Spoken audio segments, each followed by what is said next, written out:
I think some people get like the high from being like the contrarian or like the one different perspective or opinion in the room. Now, I just said earlier that I haven't seen Fight Club, and I don't think that Social Network is an amazing movie, but I won't like fight someone over that. Like, obviously people really like Social Network like you. And I'm like, I thought you, don't you? I like it. I really like the music for it. I think the music I thought you really liked it. I'm kind of indifferent towards it. He's not going to die on the hill. Oh, okay. No. Okay. Well, I didn't know that. I just assumed, I just assumed you really liked it. That is a conversation for another time. We're going to take that off camera. Welcome to the Best Boys podcast, where we pull back the curtain on what it's like to be independent filmmakers. I'm Cody McLeod Rogers, writer, director, and producer. And I'm Tristan, director of photography and producer. And we are the creative directors at Foreground Productions. If you like what you hear, like and subscribe to the podcast for more. Nice clap. Thank you very much. We're speeding? Yeah. Okay, Noise. Let me get in position here. Okay. Drink some water. We ready? Yeah. Alrighty. Well, let me know when you're done sipping water. I can hear it. Well, if you are watching this on YouTube, you're going to notice that we are in a rather casual. So casual. We're on the couch. We are on the couch. Yes. Best Boys couch. It's a blue couch. It's a Best Boys blue couch. Nice. But today's going to be a different vibe. Yes. Today we have got a different format for you guys. Even though we are filming this immediately after filming another episode while wearing the same clothes. But it's a different day. It's a different start. Yes. Cody, you have no idea what we're doing today. I do because producer Shelby and I have been working. Well, actually, it's really just her. I don't really know what we're doing either. Basically, she selected a bunch of anonymous Reddit stories. Anonymous film-related Reddit stories that we're gonna listen to them and decide if this person is in the wrong or the right. Very interesting. Yes. A little bit scared. I'm not gonna lie. Yeah. So this is basically like live radio. Yes. That's like people calling in. We have no idea what is about to happen. Exactly. That's exactly. So audience, pray for us if you are one of prayers. Yeah, Tristan, do you want to tell the audience who I am? Yes. Producer Shelby is my wife, and the marketing. My wife. That's supposed to be a Borat impression. We are legally wed. God, that's really bad. And also the marketing director for Foreground. And Best Boys podcast. So she has kindly acquired these stories and is going to read she's got her own mic today. So she's just this omniscient voice. Omniscient. Yeah. So. Maybe one day we'll have enough budget for a 3-cam setup. But I'm just reading from a laptop, so we will prioritize the two of you. Yes. Producer show. We need like a soundboard. Yeah. Next time we need you to have a soundboard, like so that we can start like putting like yeah. Like I would love to be on the level of H3 with all their really famous sounds. Oh my god. We'll put something together. I don't know if that's one. So we have. Tell us the first one. The first story. We have a couple stories today. So it's a mix of like a more serious, longer, like funny, shorter. Okay. So I'm just going to read them. Okay. And then, feel free to react as we go along. I can answer any questions about the story. Yeah. That's a thumbnail. Do that in both cams for the thumbnail. Thank you so much. Okay. Story number 1. Woo! Am I the a-hole for throwing a piece of popcorn at someone who kept using their phone during a movie? No. The title is pretty self-explanatory, but here's the details. I went to see Dune 2, and I highly recommend. Yeah. I went to see Dune 2 in a VIP theater with the really comfy seats and table service, which I mentioned because to attend, you have to be of drinking age. Okay. And this person must be in the UK because they're talking about like 19-year-olds. So seated 2 rows in front of us were 3 young women. I'd guess they're between 19 and 22. They didn't shut up during any of the previews and spoke loudly to each other throughout the movie, which was annoying, but not very unique these days. But what was incredibly annoying... Repeat offenders, sounds like. Yes. What was incredibly annoying... Cereal. Starting at about 20 minutes into the movie, one of them got on her phone. She was only 2 rows ahead with full brightness, and it was an understatement to say it was distracting. She'd text, scroll on Instagram, and watch TikTok for a couple minutes, then put it away. A few minutes later, she'd take out the phone again. After the 3rd time, I said, quite loudly, put the phone away. She looked back and gave me like a shut the up old man. She gave me a look like STFU old man and would put her phone down. Then 10 minutes later, pulled it out again. Again, full brightness.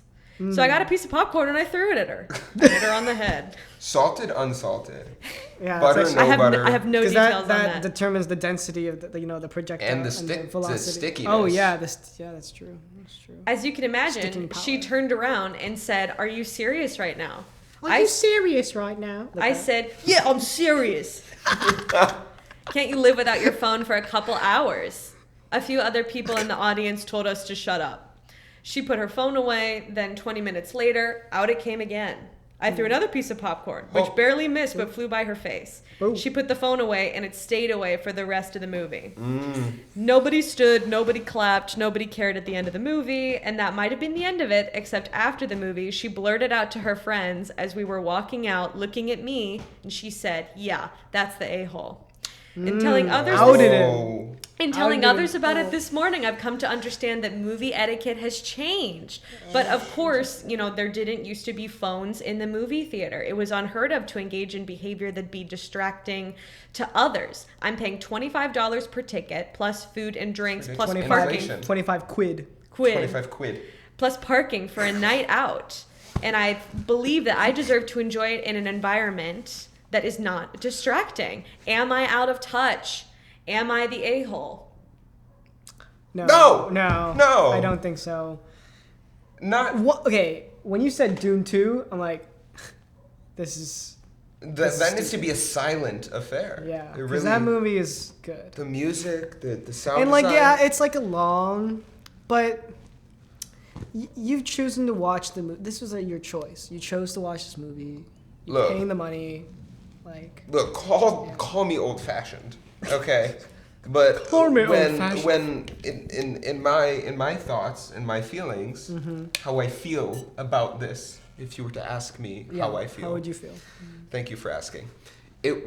When you walk into the movie theater, it's not a phone-on situation. The only reason I have my phone out at the movie theater is because now I can order food off my phone to my seat. So that should be like the only reason. No, this person is not out of touch. Matter of fact, they did a social good.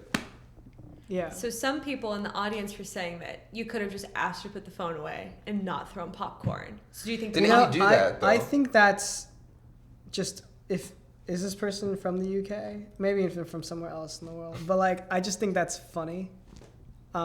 Just out of curiosity. It is kind of mean. I don't know if I would do that. But is that common in the UK? Where does that come into play here? Let's not comment on where. Let's not speculate where it's from. Well, it's not the US. It's somewhere where the drinking age is 19. So it's potentially Canada. It's potentially the UK. Right. Or Indiana. Anyway. But I think this is a pretty cut and dry.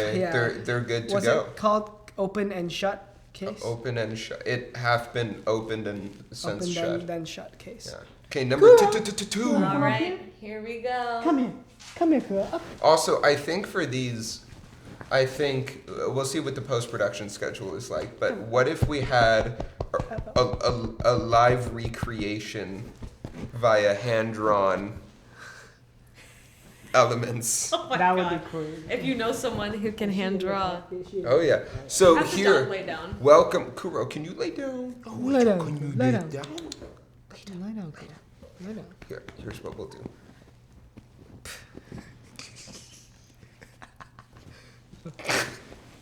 Ooh, there you go. There. Okay, Oh, so for So those Tristan, of do you you who have not met Kuro before, This is my dog. this is Kuro. Kuro. This is my dog. For those of you She streaming loves on Cody. for those of you streaming on Spotify and not watching this on YouTube, Kuro is magnificent. Like I said, for those of you listening on Spotify, go and watch it on YouTube. I And give us prefer double Spotify. views. Do you actually? Please download always on do. Spotify and like our videos and subscribe and follow. Thank you so much. Okay. Yes, it helps. It Oh, helps yeah. Kuro. She's my dog. She is a black lab mix. She's very adorable. Anyway, You might hear her on the mic breathing. Can you hear her on the mic? if we say quiet.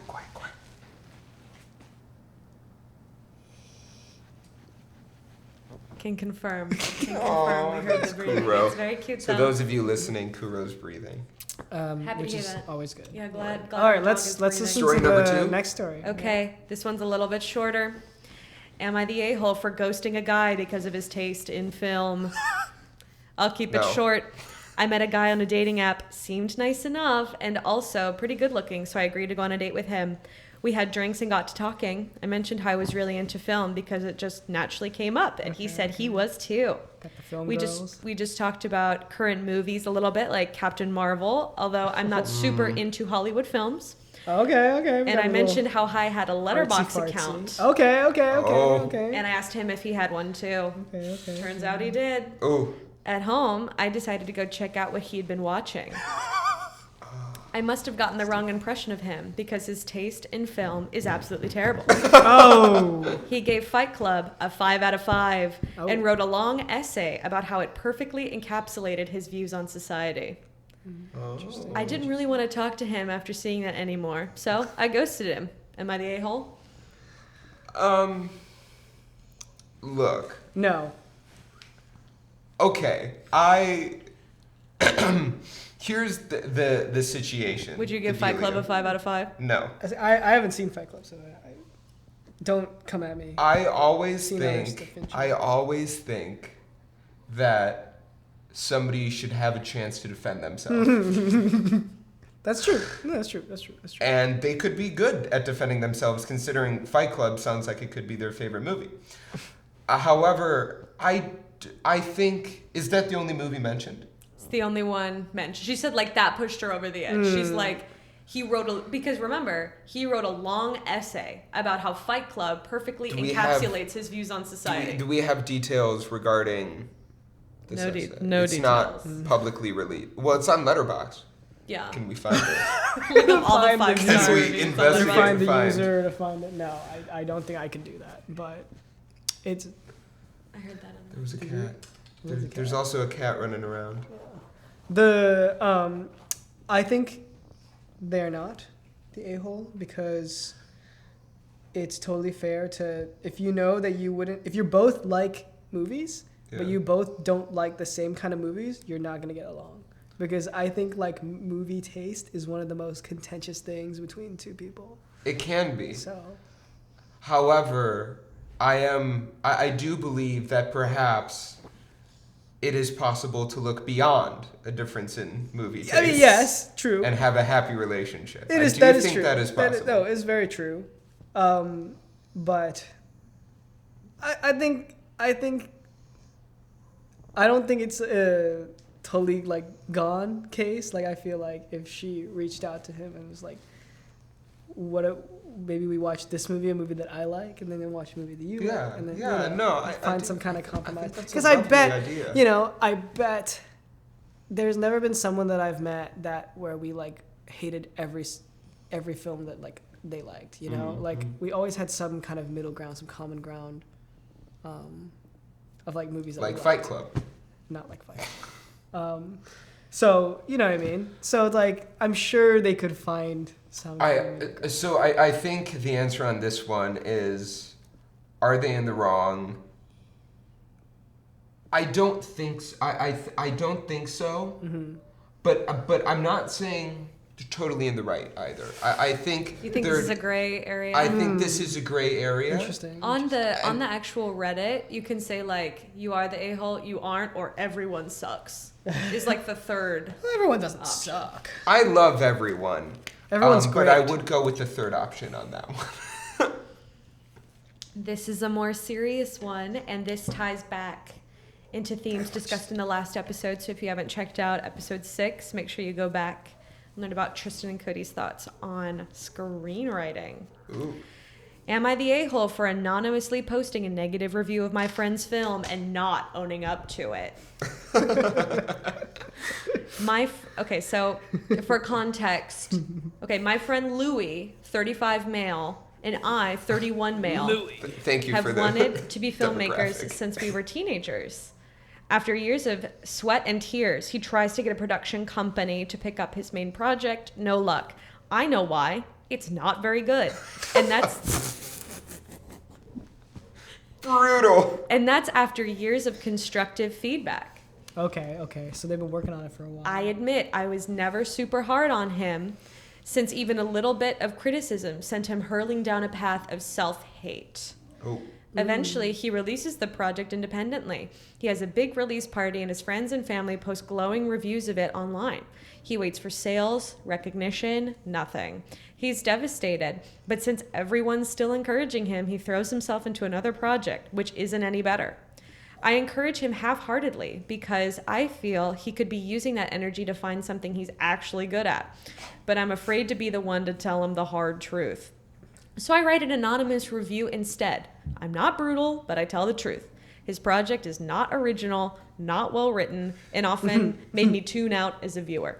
Then to soften the blow, I say that I was still interested to watch another project by him in the future should he release another. Louis contacts me after that review is posted, and he is incoherent in tears. I try to point out the positive aspects of the review. He was not comforted. He also started wondering if someone he knew wrote it and started listing possible enemies, and his ex-girlfriends, for example. He never suspected me, not at all. Until he read this Reddit. I feel so dirty. But I still didn't tell him I wrote it. I figured it's a single review. It'll blow over. And then out of guilt, I wrote a glowing review with my actual name on it so he wouldn't suspect that I wrote the harsh review. Years have passed. We're still close. We've been in each other's weddings, for crying out loud. And he still brings up the negative review. He describes the review as one of the most traumatizing things that has ever happened to him.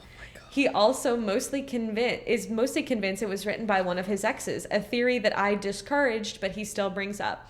Also, he changes what the review said, remembering it to be way harsher than it was. I can't correct him very strongly for fear that I will incite suspicion. He's since tried other projects, all unsuccessful, and I still support him, while gently encouraging other passions, which he dismisses. The other wrench in this whole thing, I've actually made it as a successful filmmaker to the point where my name is getting recognition.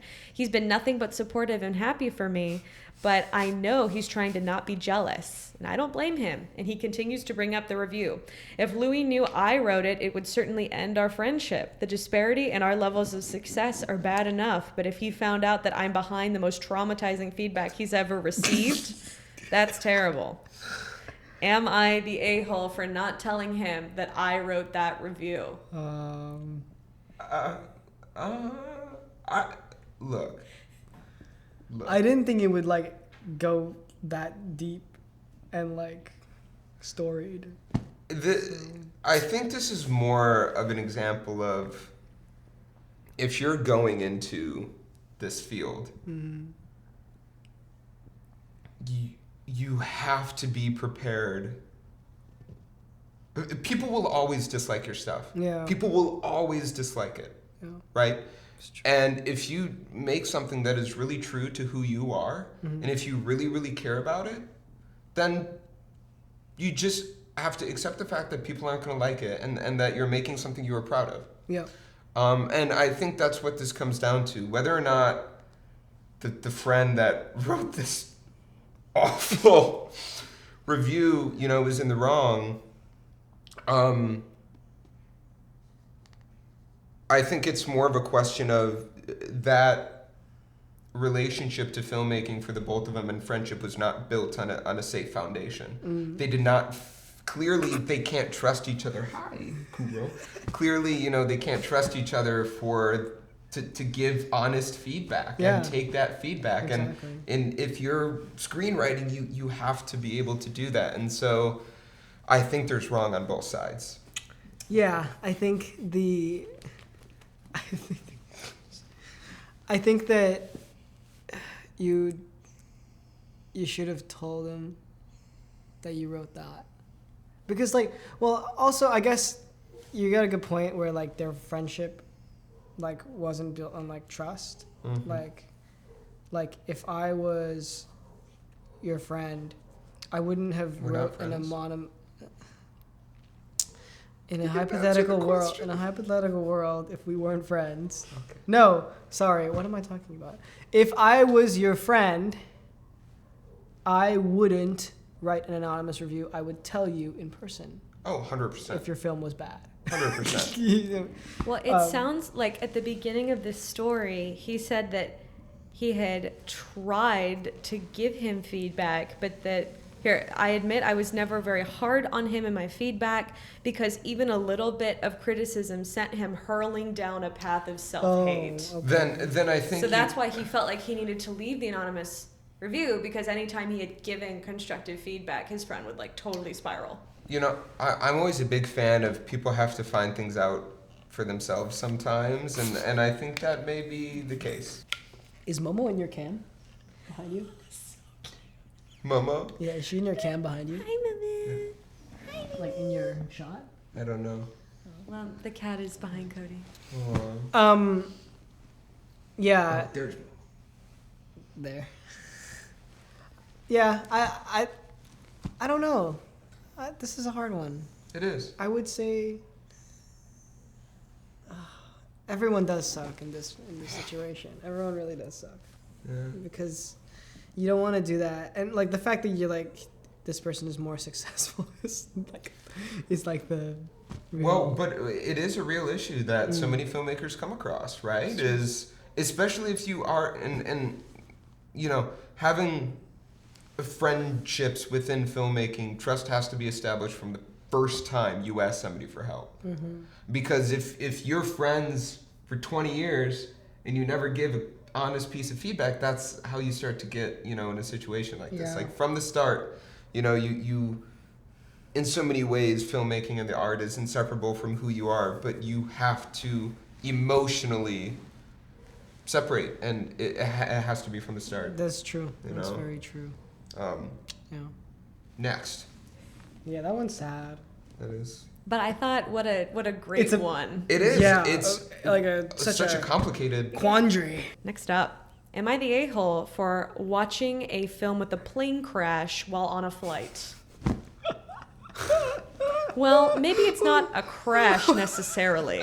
It's more of a plane rescue. What's the I, 25 male, was coming back from a solo trip a few days ago. I had the film Superman Returns downloaded on my laptop. I've seen the film before, so I was aware of the scene. And then he links to the scene.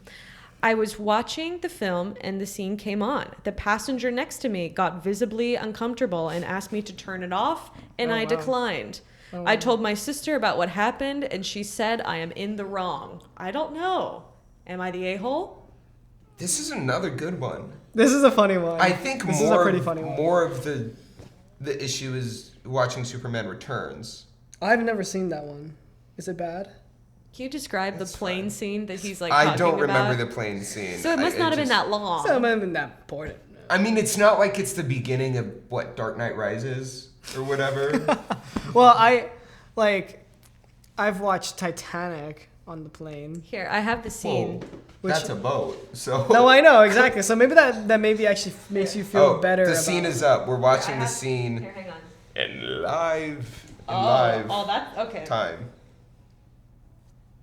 Oh, there's like a fighter jet. Okay, we're watching fighter jet. There's an unknown aircraft. When did this movie come out? Looks like early 2000s. 1942, probably. Look at that CGI. Oh, okay. So is that the jet is flying? Oh! Like people the are plane, screaming. like the plane is plane is going down. Is in fact crashing. Oh, Superman.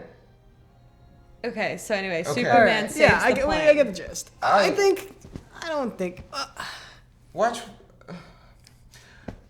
Look. I think you should be able to watch what you want. There are far more rated R, PG-13 films to be seen on airplanes that may have some risque scenes, perhaps. That if there's a child or that makes people uncomfortable, that I get, right? That's stemming into something else. You would certainly be in the wrong. You should turn that off. Yes, There's 100%. a little bit of social awareness somebody, there. Yes. Yes.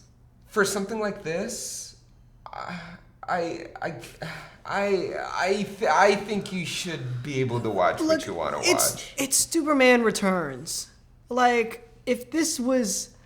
Society of Snow. Yeah, exactly. If he was watching, like, Society of the Snow... Yeah. I would have a problem, I guess, because that's about the real-life Chilean... not Chilean. There's the Uruguayan flight that crashed in the Andes Mountains. Or like the documentary on the missing Malaysian flight. Yeah, perhaps that could be. Yeah. But this is just a scene. Yeah, like, from a Superman movie. Look the other way. Yeah, I don't know. I wouldn't. Maybe you could have fast forwarded through the plane Well, part. Sure. Yeah, I mean, I look. get- Here's like, the thing. If somebody asked Superman. me to change it, I would. But Yeah. I think you should be able to enjoy your plane crash scene. Again, because it's a scene. It's not the premise of the whole... It's not like they're falling for 2.5 hours. Enjoy your plane crash scene. Right? It's like a couple Yeah, minutes. I don't think this guy's in the wrong. No. I think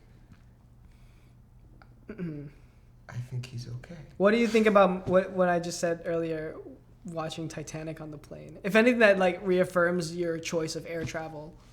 Because you're like... Cinema. No, where were you 'cause- flying no. to? Were you flying over an ocean? Yeah, of course. Oh, well. But like, it's like, Duh. I'm glad I'm on this plane right now, because if I was on a boat, Oh, so This you is saw what- comforting. that's You what I'm said, saying. thank it's like gosh I'm not cruising. it's right like now." exactly. Which, okay, this stems up. What if you watch Titanic on a cruise? Oh. Or is that different? Okay, this might be a rabbit hole. I watch a lot of cruise vloggers, and some of them do. Watch Yeah, Titanic. yeah, I watch yeah. Titanic Well, on but the cruise that's ship, just and like- that would scare me. I would never do that. But that's just like you in your room. Right. There's not... Yeah, it's not like a people group watch- Other showing. people, yeah, yeah. it's not True, like yeah. a Looking like over a it, cruise that's line true. showing. Now, okay, what if Royal Caribbean, Shout out. shout out, played Titanic Interesting. at like the pool for everyone to see? See, that would be wild. Like in the kids section, that'd be wildly inappropriate. I watched The Social Network on a cruise on a Royal Caribbean ship. Actually, Did you? Well, how'd that make you feel about being on the water? Well, I was like 11, so to me it was boring as hell. But we were talking about Fincher earlier. Yeah. But then I rewatched it. It was good. Yeah. It was good. It's not my favorite, but it's good. Yeah, that would be like watching The Social Network live on Facebook. Yeah, like Facebook, like it's streamed. Yeah. That's funny. Yeah. Am I the a-hole for not moving my car for someone who was filming? I came home from work one day with a note taped on my door by the neighbor. It said, "Do not park on this block on Monday between 10 a.m. and 12 p.m. I will be filming on the street. NYPD has been notified and you will be ticketed." Where? NYPD? New York City? I found this annoying and a little suspect, so I called my local police precinct and asked them about it. They told me this guy had called them, and they told him while he can film on the street, he cannot tell people to not park there, and the police will not help him. Okay. I guess I wasn't the only person to call the police, and this got back to him because I found another note on my car the next day. "Hi, NYPD didn't actually tell me that they will ticket your car, but I would appreciate your cooperation. I don't take kindly to false threats, so I decided to not move my car on Monday morning.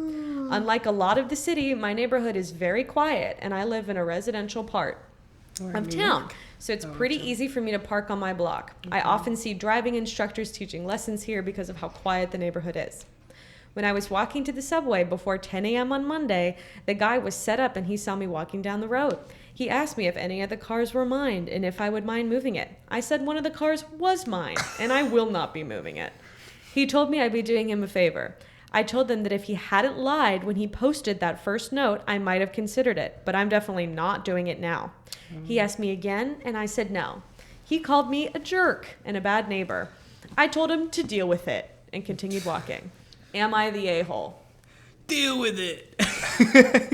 He's just sounding like a New Yorker, man. New York. He's just being a true New Yorker. Is your opinion, Tristan? Which means yes, he's. That's not nice. We love New York. I don't know. I love New York. Greatest city in the world, baby. I don't know. What do you think, Cody?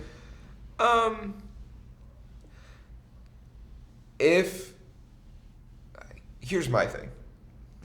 It sounds like there's a lot of street parking around there. I would have moved my car. Like, should this person have lied? No, you should never lie, right? That's, Bible says something about that. But, like, I don't know. I think that this person is kind of just trying to have a little bit of a power trip, if I'm being honest. Maybe Right. not. Like, I don't know. I would have moved my car and... Yeah, but you're a nice Midwestern man. Tristan, what would you have done? Would you You're have not moved your car? You're not a New Yorker. Well, I you think lived in Cincinnati. I would have moved my car. I would have moved my car too. But you two are both filmmakers. No, but well, that's the thing. Is like, if it was me, I'm a filmmaker, I would know that making films is so difficult and sucks. I would move my car.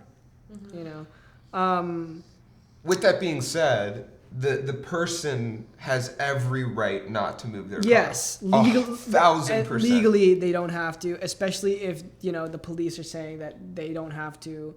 That means that they don't have like a permit to film there, or like police cordon or stuff like that. Yeah. I've shot outside in DC where we have had stuff from film offices that it didn't require like an officer there, like a police officer there, but it was like issued from the DC film office, and so we could call an officer if we wanted to. Like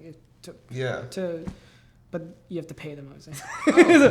Yeah. But so it sounded like he had called the police just to be like, "Hey, I'm filming here," and they're like, "Okay, Yeah. thanks for letting us know." I think if there is ample street parking in the area, It is New York, though. then I think this person probably should have moved their car. Right. Again, but they 100% have the right not to. Now, think about it from like the perspective of the independent filmmaker, right? Like if you are an independent filmmaker and you do not have the budget or the time or the resources like to be able to coordinate with the city's film office, to be able to shut down a street, should you plan a scene that would require the street to be totally empty? True.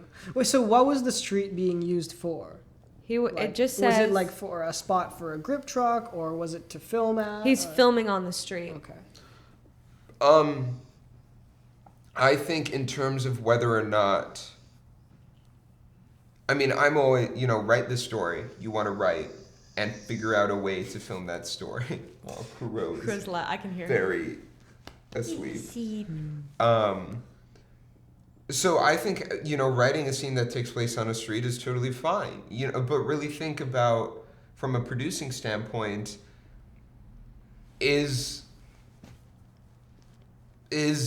where can I go where I know this will not be an issue?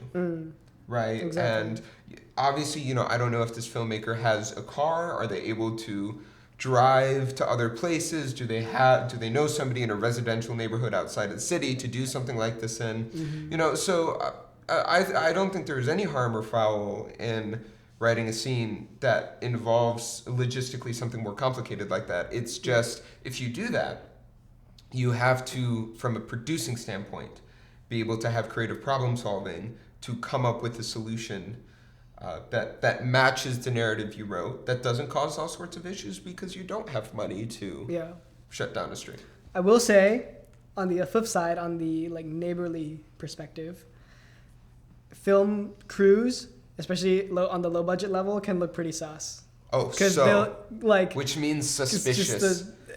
For those who are unaware what sus means. It can look like, one time we were supposed to shoot in this neighborhood in Manassas, Virginia, and we pulled up there. It was raining. We pulled up there. It was I think 3 or 4 cars of us, you know, and it was raining, so like all 4 of us like parked in like one row. This is like a suburban neighborhood, really.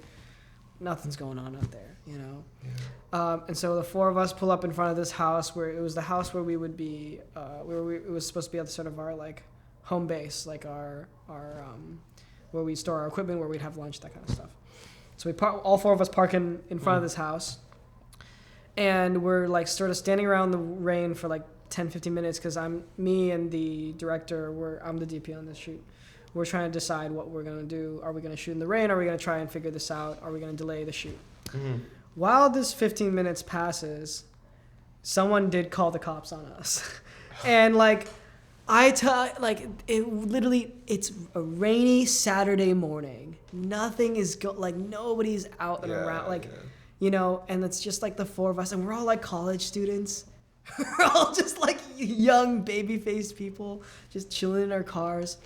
I don't know what was the big deal, you know? And so I'm standing around outside, and I see an officer walking up to us in the distance, and he comes over to us, and he's like, "Hey guys, what are you doing?" And we're like, "Well, we're filming a movie. We're a film crew, and we're supposed to film a movie around here. So this is the house where we're like sort of staging all our stuff." Yeah. He's like, "Okay, just checking." And I'm like, "Whoa, are we doing something wrong?" He's like, "No, you know, just somebody called it in, so I'm just coming to check it out." Yeah. And from how he was talking to me and stuff, that officer knew this is so stupid. Why did I get called? You know, it's like these are just kids just. You're just like wasting the officer's time. Yeah. You know? But people are like that. Yeah. Which is really annoying. Well, and you're fortunate that he just left y'all alone. Yeah, and he was so chill. You know? Yeah, if you got an officer who wasn't so nice or so friendly or whatever, y'all could have been kicked out or told to go inside or whatever else. So you were really lucky in that situation. Well, this leads to another point that I love to talk about all the time is if you have the ability to film in a small town, if your film doesn't take place in a city, right, but just kind of generally whatever, and there isn't something very specific that has to take place in a city. Mm-hmm. If you can film in a small town, do it. Mm-hmm. For so many reasons. But one of the major reasons is the odds of creating a relationship with the people in charge of the city and the police departments and all of the resources you would need to not be disrupted while filming or not be disrupted while filming are much higher in small, sometimes rural communities. Mm-hmm. And, so if I was in the shoes of this filmmaker and I had the resources to go do this in a small town and it didn't have to be in the city, I totally would. I mean, I've shut down whole streets before just because I knew somebody at the police department or the mayor or somebody in the mayor's office. Right. And it's just... Yeah. It's worth having a conversation and seeing if something's possible in a smaller community. And people in small communities love, well, not all of them, but some of them love when filming is happening in my small town. Yeah. How cool, right? Yeah, even if it's a student film or something. Yeah. Exactly. I think it depends on who you are and how you ask, and probably not every community is going to be open to it depending on your own background, your identity, what your script is. Yeah. Even if you have a great relationship, if you have a script that makes small town living look really terrible. Yeah. You have to... Gonna have to pay them. You're gonna have to pay them. But like you were saying... Not to be negative, but it just all depends. You just have to build that relationship. And how you talk to people is everything, right? If you're an indie filmmaker, if you're a collegiate filmmaker, if you're in film school, you use that to your advantage. When I go up to somebody, for example, if somebody's car is in the way of filming, I've informed the police department, but I don't have a permit, I can't get them to film the car. What I'm going to say is, "Hi, I'm so sorry to bother you. I know you're very busy. My name is Cody. Back when I was in film school, I'd be like, yeah, well, I'm in film school. I'm so sorry to bother you. Is it possible for you to move your car? We're trying to film this for-school project. I totally understand if not, but if you could, it would be a huge help. I would really appreciate it." Mm-hmm. And if you say something like that, if you approach it from that perspective, odds are you know, they might help you out. But even if they don't, if you approach it from that way, you know you went forward in a very respectful and very kind manner. Yeah. And so if they say no, the answer is no. Exactly. But if you go up and you're like, hey, move your car, I'm filming, it's like, whoa. What? Yeah, exactly. It's all about the approach. Yeah. Yeah. Treat it with kindness. All right. Last one. Okay. What's the Last one. Ooh. Kuro is stressed. I know. She's so cute. Hi, Cody. All right. Listen up, podcast bros. This one's about podcasts. Oh, About boy. film podcasts. Would I be the a-hole if I were to dump my boyfriend for being a snobby movie critic? My boyfriend hosts his own podcast dedicated to movies, and he even has his own studio that he's renting out so he can record there. He has some co-hosts, legit recording equipment, and he has a decent following. I go to the studio and just sit on the side and watches as he records. But I've noticed he's started to become a little different ever since the start of the podcast. It's changing. On a podcast a few weeks ago. Animorphs. On a podcast a few weeks ago, the topic was 2016 movies, as my boyfriend and his co-host revisited some of their favorite and least favorite films of 2016. 2016 is a good year. One co-host brought up The Arrival as their favorite film of 2016. And while he was talking, my boyfriend loudly says, "Yawn!" And he explains that he thought Arrival was boring. My boyfriend then goes into a giant rant about how he hated Arrival, calling it one of the most overrated movies of all time. He says he looks down on people who like that movie because he thinks that they, quote, think they're so smart. And he says that he's proud of himself for, quote, seeing past that movie and its, quote, faux attempts at intelligence. Whenever someone would try to change the subject, he would just interrupt them and go right back to talking about how much he hates Arrival. Then, just a few days ago, he was recording another show, and the topic was MCU movies. My boyfriend brought up... My favorite movies. Marvel Comic Universe. My boyfriend... My favorite ones. My boyfriend brought up that he thinks kidding. The Age of Ultron is, quote, a hidden gem and, quote, massively overlooked masterpiece. One of his co-hosts scoffed, and when he scoffed, he totally set off my boyfriend. My boyfriend started attacking the co-host for his taste in movies and started saying stuff like, quote, just because I have a better understanding of the art of filmmaking, it doesn't mean you need to be jealous of me. That was actually enough for the co-host to walk out mid-show. And my boyfriend said, quote, that's fine. I only want to talk to true auteurs of film on this show. No, how could you say that? Look, Okay, it's not over yet. Oh, no. Just yesterday, I asked him if we could see Shazam together. But he simply responded with, quote, I deserve better than DC movies. I confronted him and told him that he needs to stop acting like he's smarter than everyone over his taste in film. And he said, quote, truth hurts, doesn't it? And it's like this all the time. Whenever I'm watching a movie that he doesn't like, he'll just scoff and say, typical. I'm thinking about breaking up with him, but I also feel weird about dumping him over having different views about movies. Am I the a-hole if I break up with him? No. This It just sounds like a bad dude. Yeah, I don't know Sounds how like a much bad this dude. has to do with the movies. Yeah, it just sounds like a disrespectful man. And Like, here's the thing, also. We recognize that we are two dudes who do have a film podcast. However, we want to make it clear to the audience that if we ever sound like that or come off like that, please have a talking with us. We'll replace our different hosts. Like, no, she is not in the wrong at all. That is completely disrespectful. It is wrong. One, Arrival is a great movie. Yes. Objectively, in my opinion, I love that. I love Arrival. Wait, I'm supposed to yawn and scoff. Oh, shit. Yawn is crazy. Whatever. Anyway, the beauty of Arrival, how it deals with language is. Anyway. Boring.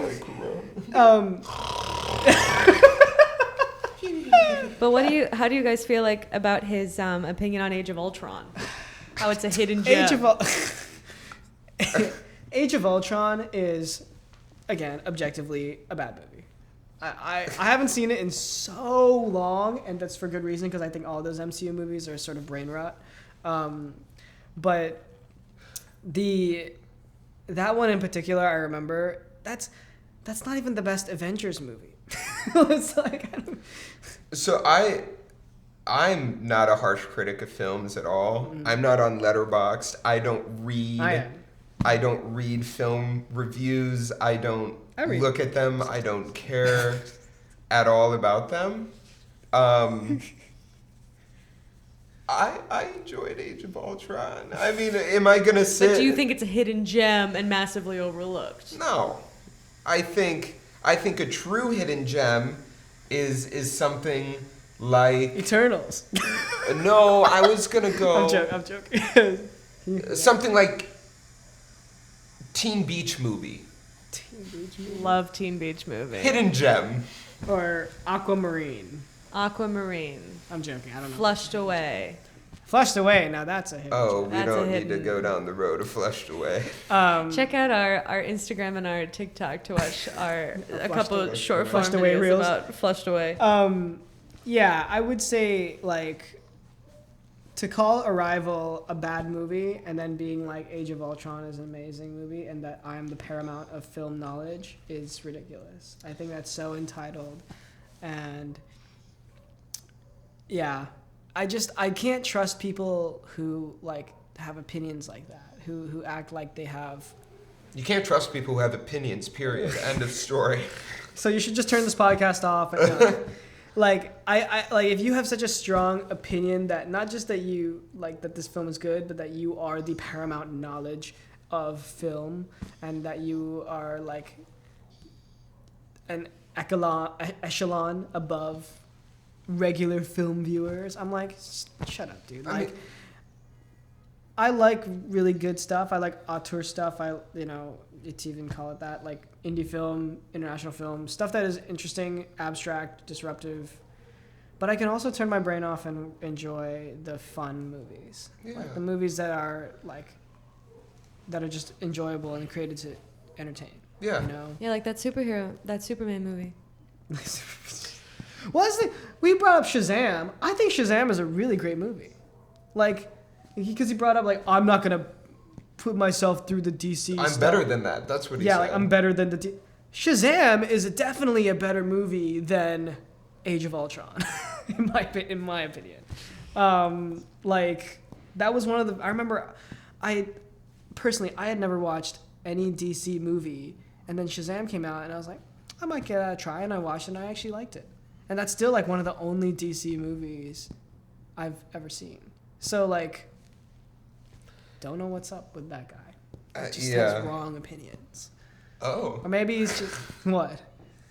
Film guy with podcasts says opinions of other film guy with podcasts. Audience immediately calls out. You just baited me. Red flag. Red flag. You literally just baited me. No. All right, I'm out. No, but I think there's something to be said too about someone like that who is like actively alienating all of his friends and his loved ones, like for the sake of the podcast, right? Like he's it sounds like for like protecting his opinion.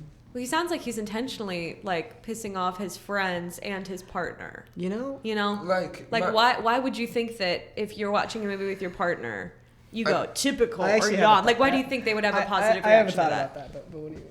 Well, I was just gonna say, I mean, call this cliche, but like what you like, let other people like what they like, and the rest of it, who cares? You can dive into, debating which movie is better, this or that, but like if a movie is in the debate which is better, it's a fine movie. Yeah, it's all so subjective. If it's a movie that is debate which one is worse, Look, you know what? They still made a movie. They did. They still. And that is They hard. still got off their. They got off Their cans. and Their behinds. Yes, and went out and physically made a movie, and that is a lot of work. Yeah. So I remember I used to write film reviews a lot for my paper, for the school paper, and I loved reviewing movies.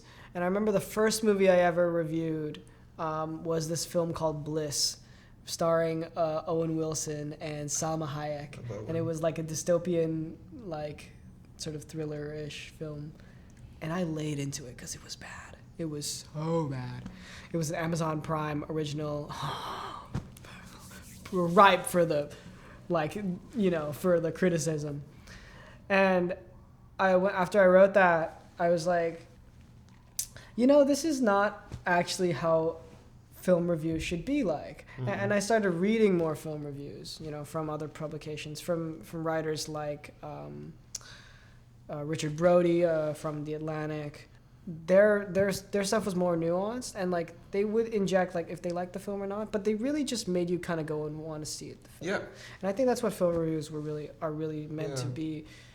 They should make you want to see the film. Mm-hmm. Even if it may be bad or good, like it should still entice you. Yeah. It shouldn't just be like an open criticism. And I think the same can be said about like looking at film in general. It's like, yeah, this film may be bad, but you should still at least respect that they made it. 100%. That they were able to make something. Now, something like Madam Web or something that is like really, really bad, you can like kind of laugh at, but like filmmaking's hard. And it's the decisions of so many people. It is. And sometimes a filmmaker loses control of their project. So it does happen. Can you blame them only, right? No. But yeah, I think to wrap it up, that's ridiculous. Arrival is an amazing movie. I will protect. So she would not be the asshole if she broke up with her boyfriend. No. Not in any world. No. Like, I think that this guy just sounds like a disrespectful person, and that is grounds enough to be broken up with. Like, put the film stuff aside. He's not being very nice. Yes. Yeah. To his friend on the podcast, to her, So film opinion aside, we could have swapped the films in question, and I'd still be like, well, this is still really disrespectful. And I was gonna say one last thing. I think some people get like the high from being like the contrarian or like the one different perspective or opinion in the room. Now, I just said earlier that I haven't seen Fight Club, and I don't think that Social Network is an amazing movie, but I won't like fight someone over that. Like, obviously people really like Social Network like you. And I'm like, I thought you, don't you? I like it. I really like the music for it. I think the music. I thought you really liked it. I'm kind of indifferent towards it. He's not gonna die on the hill. Oh, okay. No. Okay. Well, I didn't know that. I just music is great. I just assumed you really liked it. That is a conversation for another time. We're gonna take that off camera.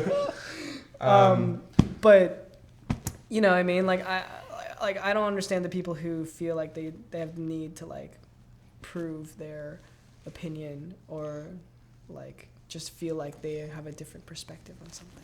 Oh, for sure. So that concludes our first Reddit Am Stories. I in the Wrong? Yeah. Well, why don't we call it Reddit Stories Film Edition? Reddit Stories Film Edition. That's nice. So we hope, as you listen to this, these are all just our thoughts and opinions, but we really do strive to be as understanding and inclusive as we possibly can on this podcast, and we are not trying to fit some stereotypes of film bros. I think we're doing a pretty good job. I agree. But Producer Shelby has a heavy hand in making sure that doesn't happen. I think that we take it with a lot of emotion. And you don't just sit on here and be like, Age of Ultron is amazing, and if you disagree, look, I know a lot of people who feel like they're like the Spielberg of their time and act like it. So I definitely believe that we don't think that. Gosh, no. I feel like I'm the Tristan of my time. You're the Tristan of your right now. And right now, Tristan is PA. I'm just kidding. I'm not a PA all the time. So only sometimes. Kuro, look right there. Can you tell everyone to like and subscribe? And oh. Thank you. Kuro's sitting up for the action. Okay. Kuro would like to tell everyone to like and subscribe. Let us know your thoughts on all the stories below. And What do you think of Age of Ultron? Yeah, what do you think of Age of Ultron? What do you think of what do you think of Arrival? We're anxious to know. Catch you next time on Best Boys Podcast. Good girl.